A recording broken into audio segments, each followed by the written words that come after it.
दोस्तों, पैसा कमाना और शोहरत हासिल करना हर इंसान का सपना होता है, लेकिन कम लोग ही ऐसे होते हैं जो बहुत सारा पैसा कमाने के साथ नाम और शोहरत भी कमा पाते हैं। और ऐसे लोगों की दुनिया में एक अलग पहचान होती है। दरअसल हम सभी जानते हैं कि शेयर मार्केट में इन्वेस्ट करना पैसा कमाने का एक फायदेमंद तरीका हो सकता है, लेकिन सच्चाई तो ये है कि 90% से ज्यादा लोग अपने मेहनत की कमाई को शेयर मार्केट में गंवा देते हैं। हालांकि एक ऐसे शख्स भी हैं जिन्होंने इन्वेस्टमेंट को ही अपना पेशा बना लिया और इतना पैसा कमाए कि दुनिया के अमीरों की लिस्ट में सालों से टॉप 10 में अपनी जगह बनाए हुए हैं। वॉरेन एडवर्ड बफेट, जिन्हें हम वॉरेन बफेट के नाम से जानते हैं। लगभग $100 बिलियन की नेट वर्थ वाले इस इंसान की उम्र आज 92 ईयर्स है। इतनी बेशुमार दौलत की दुनिया की हर लग्जरी को खरीद लें, लेकिन आज भी वो अपने 60 साल पुराने छोटे से मकान में रहते हैं, एक छोटी सी कार को खुद ड्राइव करते हैं। और यही नहीं, एप्पल जैसी कंपनी में 5% का स्टेक होने के बावजूद कुछ साल पहले तक एक पुराना फ्लिप फोन यूज करते थे। कुछ गिने चुने ही कपड़े हैं जिन्हें वर्षों से इस्तेमाल कर रहे हैं, और ब्रेकफास्ट में उन्हें कोका कोला, मैकडी का बर्गर, पोटैटो चिप्स और आइसक्रीम जैसी चीजें पसंद है। दोस्तों, इतना सफल और पैसे वाला इंसान इस लेवल का सिंपल लाइफ स्टाइल आखिर कैसे फॉलो कर सकता है? जिस शेयर मार्केट में ज्यादातर लोगों की पूंजी डूब जाती है, वहीं वॉरेन बफेट ने इतने पैसे कैसे बना लिए? क्या है उनकी जिंदगी की कहानी? आखिर वो अपने इन्वेस्टमेंट के लिए कंपनीज का सिलेक्शन कैसे करते हैं? आज की हमारी इस वीडियो में हम यही सब बातें जानने वाले हैं। कहानी की शुरुआत साल 1930 में होती है, जब अमेरिका में एक जबरदस्त फाइनेंशियल क्राइसिस का दौर चल रहा था। उसी दौरान नेब्रास्का स्टेट के ओमाहा शहर में एक स्टॉक ब्रोकर के घर वॉरेन बफेट का जन्म हुआ। हालांकि मंदी की वजह से उनके पिता का बिजनेस ठप पड़ गया था।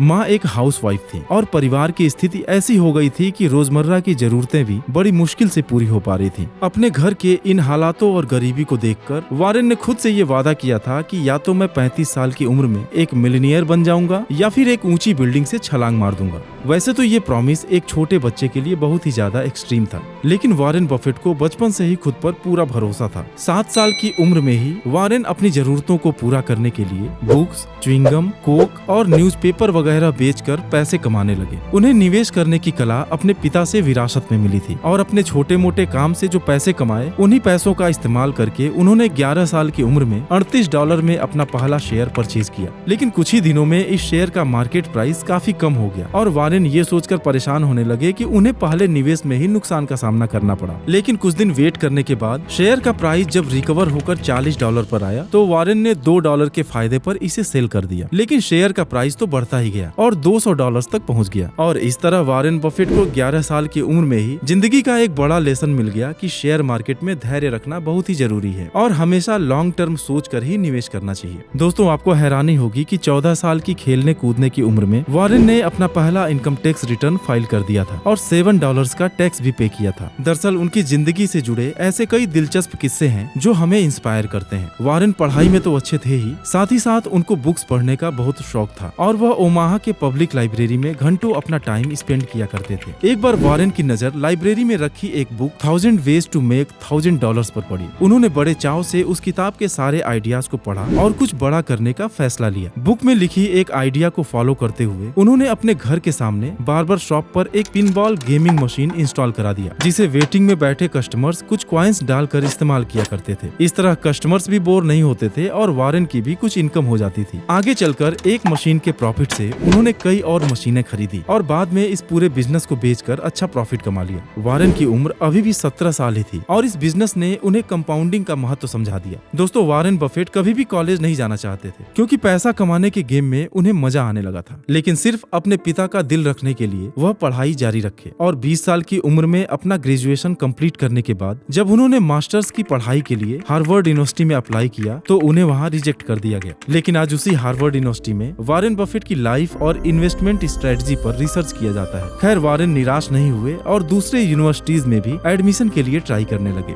उसी दौरान उन्हें पता चला कि बेंजामिन ग्राहम कोलंबिया विश्वविद्यालय में पढ़ाते हैं, तो फौरन वहां एडमिशन ले लिए और सन 1951 में इकोनॉमिक्स में मास्टर ऑफ साइंस की डिग्री हासिल की। अब आप सोच रहे होंगे कि आखिर ये बेंजामिन ग्राहम कौन है? दरअसल बेंजामिन ग्राहम उस दौर के एक फेमस इन्वेस्टर और राइटर थे और वॉरेन उनके जबरदस्त फैन थे। उनकी एक बुक द इंटेलिजेंट इन्वेस्टर से वॉरेन इतने इम्प्रेस्ड थे कि बेंजामिन ग्राहम को अपना इन्वेस्टमेंट गुरु मानने लगे थे। अपनी पढ़ाई पूरी करने के बाद वॉरेन बफेट ने आम लोगों की तरह जॉब करना शुरू नहीं किया, बल्कि आगे भी शेयर मार्केट में इन्वेस्टमेंट को ही अपना पेशा बनाया। दोस्तों, वॉरेन बफेट के शुरुआत की इन्वेस्टमेंट स्ट्रेटजी आज से बिल्कुल अलग थी। दरअसल शुरुआत में वॉरेन हमेशा ऐसी कंपनी में पैसा लगाते थे जिसकी मार्केट प्राइस खराब मैनेजमेंट की वजह से कम हो गई हो, और ऐसी कंपनीज का शेयर खरीदकर उन्हें बाद में बेच देते थे। इस आइडिया से उन्हें काफी फायदा भी मिला। लेकिन वॉरेन ने अपनी जिंदगी में सफलता की सीढ़ियां चढ़ना तब शुरू किया जब बेंजामिन ग्राहम ने उन्हें अपनी फर्म में नौकरी करने का मौका दिया, और इसी नौकरी के दौरान उन्होंने सीखा कि अपने फायदे के लिए शेयर बाजार के उतार चढ़ाव को कैसे इस्तेमाल किया जाता है। असल में यहाँ काम करके उनके सोचने का पूरा नजरिया ही बदल गया, क्योंकि बेंजामिन ग्राहम ने उन्हें बताया कि खराब मैनेजमेंट वाली कंपनीज में पैसा लगाने से अच्छा ये होगा कि आप ऐसी कंपनीज का चुनाव करो जिनका मैनेजमेंट अच्छा हो और जो अपने कस्टमर्स को अच्छी सर्विस देती हो सकता है कि ये कंपनीज इमीडिएट फायदा ना दें, लेकिन लॉन्ग टर्म में ये कंपनीज बहुत ही ज्यादा प्रॉफिटेबल साबित होंगी। वॉरेन ने इस वैल्यू इन्वेस्टिंग टेक्निक को अपने निवेश का मूल मंत्र बना लिया। बफेट पार्टनरशिप लिमिटेड के नाम से अपना खुद का निवेश फर्म बनाकर उन्होंने अच्छी कंपनीज में पैसा लगाना शुरू किया, और इसी क्रम में एक टेक्सटाइल कंपनी बर्कशायर हैथवे के शेयर्स को धीरे धीरे खरीदकर उसे अपनी होल्डिंग कंपनी बना दिए, और आज बर्कशायर हैथवे के जरिए ही वॉरेन अपना सभी निवेश करते हैं। दोस्तों, वॉरेन बफेट के नेट वर्थ के ग्राफ को भी अगर हम ध्यान से देखें तो यहाँ भी बहुत कुछ सीखने को है। दरअसल 30 साल की उम्र में ही वह एक मिलियनियर बन गए थे और अपने बचपन में की गई प्रॉमिस को भी पूरा कर लिए थे। साथ ही उनकी दौलत में 90% से ज्यादा का इजाफा 60 साल की उम्र के बाद हुआ, क्योंकि उन्होंने बेंजामिन ग्राहम की सलाह को मानते हुए उन अच्छी कंपनीज में इन्वेस्ट किया था जिनका लॉन्ग टर्म ग्रोथ अच्छा था। वॉरेन बफेट का मानना है कि हमें अपनी जिंदगी में हमेशा उन लोगों के साथ रहना चाहिए जो हमसे ज्यादा समझदार और ज्यादा सफल हैं, और इसी वजह से वो तमाम सक्सेसफुल पर्सन से मिलते रहते थे।